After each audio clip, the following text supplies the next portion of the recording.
Suite à notre prise de conscience sur notre consommation énergétique en septembre 2020, nous mettons en place un certain nombre de mesures afin d'éviter le gaspillage.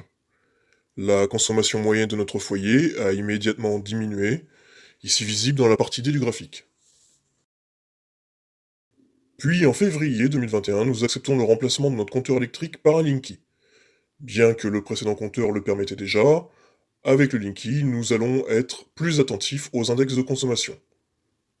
À ce propos, encore aujourd'hui, personne ne peut m'expliquer pourquoi Linky affiche une consommation instantanée en volt-ampères en décalage avec ce que je mesure avec un wattmètre, qui mesure également des volts-ampères.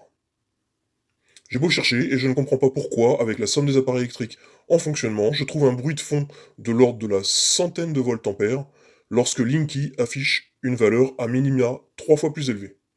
Notez que je compare bien des volts-ampères à des volts-ampères, et non pas des volts-ampères à des watts. Ceci dit, je vais chercher dans un premier temps à réduire le bruit de fond de la maison.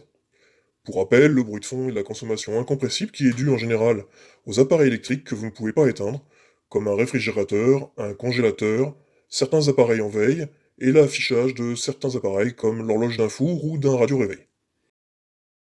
Après m'être documenté sur les kits solaires, je prends la décision d'en acquérir un. Mais au préalable, je vais devoir refaire une partie de l'installation électrique où il sera branché, car dans les dépendances de la maison, le réseau est dans son jus depuis que nous avons acheté en 2004. Et ce n'est pas joli joli. Je reçois le kit en juin, dès lors je réalise les démarches administratives sur le site web d'Enedis. Je trouve un endroit dégagé sur mon terrain qui est orienté plein sud afin d'y poser le kit.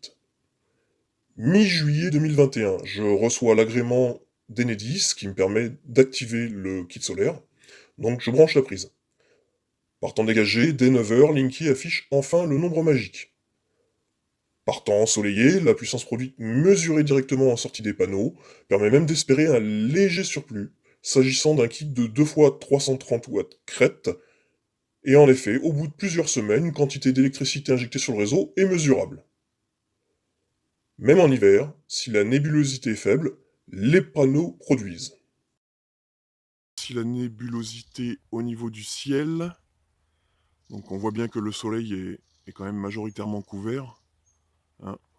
Par ici, il va y avoir un peu de ciel bleu. Mais bon, globalement, le ciel est quand même assez chargé. Voici comment ça se passe sur les panneaux solaires. Donc ils sont quand même peu éclairés. On voit quand même mon nombre, donc 100 watts. Ce qui représente un cinquième, 20% de la production normale. Voilà. Juste avant de commencer la vidéo, il y avait un tout petit peu plus de soleil, j'étais à 180. Bon, pour un 25 décembre, rien d'anormal avec la nébulosité en cours.